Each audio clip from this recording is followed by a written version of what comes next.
চাইছি আমি যদি 200 বছর পর আমি ইউটিউব চালাই, তখন আমি নিজেকে যদি দেখি, নিজের এই ভিডিওগুলো দেখি, নিজে একটা শান্তি পাবো মনে। কিন্তু আমি 200 বছর পর এলিয়েন হয়ে যাবো না। রিসেন্টলি আমি নতুন একটা বই পড়ছি, যেটার নাম হচ্ছে অ্যাটমিক হ্যাবিটস। বইটা অসাধারণ। কারণ এগুলো তোমার হ্যাবিট চেঞ্জ করতে সাহায্য করে। যদি আমি কোনো কোনো সময় স্পেসে থাকি, তাহলে এই ওয়েদারটা আমি মিস করবো। এইটা রোদ্দুর আছে, কী আছে, অনেক কিছু করার আছে, কিন্তু কী করছি আমি সেটাও জানি না।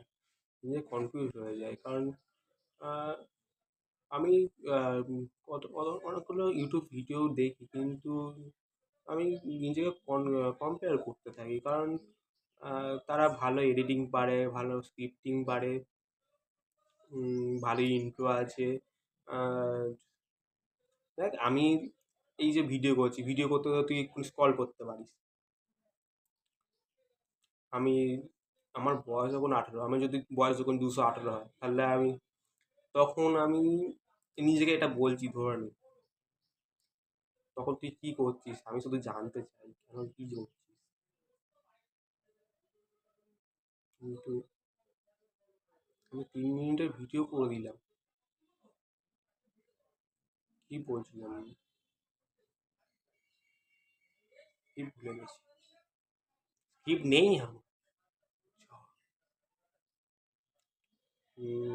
Late me know in the comments. Hi guys, welcome to my new.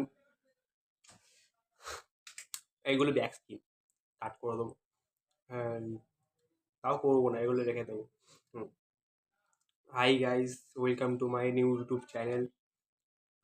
আমি কোনো একটা ভালো ইন্ট্রো পাচ্ছি না, যে কি কোনো কীরকম ইন্ট্রো। কি ছিল জানি, হ্যাঁ, টেকনো গেমের একটা ইন্ট্রো ছিল। Hi guys, welcome back to my YouTube channel Techno Gamers, এরকম